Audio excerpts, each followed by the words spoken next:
кој менаџира со македонските национални интереси, а кој тргува со оние на албанците кои живеат во Македонија. Вака течеше денешната собраниска расправа за уставните измени во матичната комисија.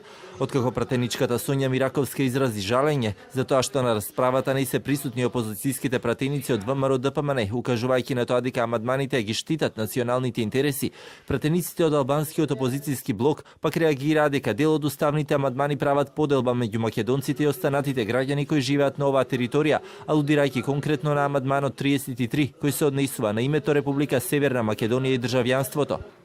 Да го изразам своето жалење за тоа што вчера колегите од најголемата опозицијска партија решија да не учествуваат во оваа расправа. Еве пред нас е третата фаза. Ние веќе ги имаме амандманите, го имаме текстот на предлог амандманите на 33-тиот, 4-тиот, 5-тиот и 6-тиот на Уставот на Република Македонија. И јас можам само да видам дека станува збор за подобрени текстови и станува збор за текстови во кои е вградено дел од она што го говоревме и тука.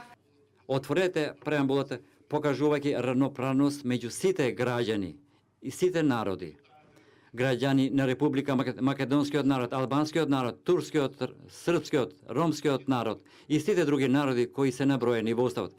Вака ќе има смисла равноправноство и заедничко општество за сите. Вице-премиерот за европски прашања Бујар Османи пак на реплика на пратениците од албанскиот опозицијски блок одговори дека НАТО и ЕУ интеграциите во моментот се најважни и побара расправата за амандманите да не добива друга димензија, укажувајќи на тоа дека најважно во моментот е да се постигне баланс и да се обезбеди потребното двотретинско мнозинство.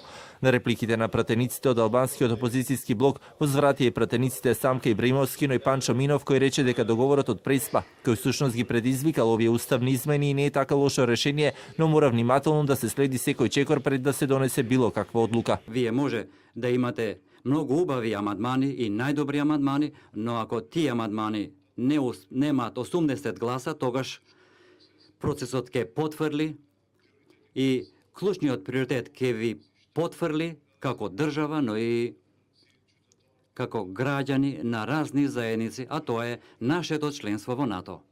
Колега Зендели, никој не може да го оспори вашето определување. Дали сте албанец, македонец и така натаму. Меѓутоа, една е вистината дека сте вие пратеник во Македонско собрание.